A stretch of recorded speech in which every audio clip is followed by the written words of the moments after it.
Good morning guys, nandito ako sa apple tree na I think this is gala apple. I did not notice guys, it fell. Now, buti sana kung it fell and hindi naunahan ko yung langgam. It fell and then I guess it's really sweet. The ant get onto it first, so I'll put it back in there to compost and fertilize. So there's 3 more. This is the first time that it gives us fruit, but it gives us only 4. So before it's gonna fall, I'm gonna pick it up first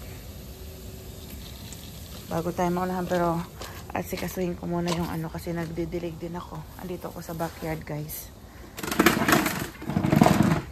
nagdidilig din ako. Then dito sa guava, i-turn off ko muna. Oh no, naunahan tayo ng ano, ng langgam. Yung orange din. Okay. Transfer ko naman siya dito sa may orange. Sana ma-set up nga ni Oscar tong ano dito, yung ano, pitasin ko nga ito, yung water system. Sana ma-set up niya.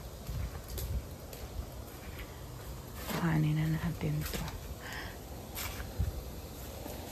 Oh no, ay ko, ito natin ilagay sa strainer kaya hindi ko man mahawakan yung tatlo.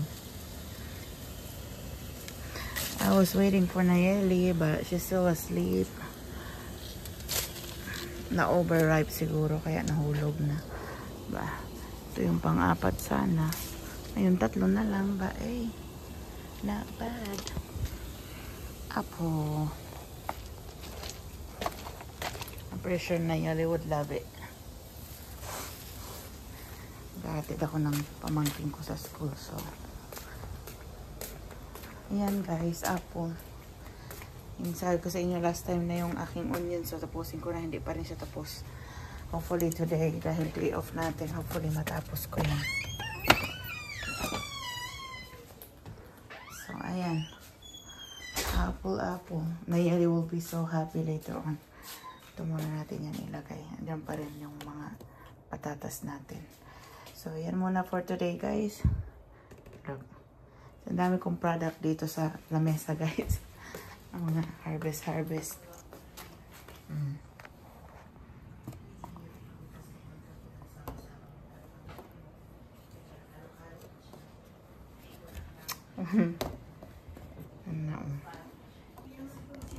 So yan muna guys.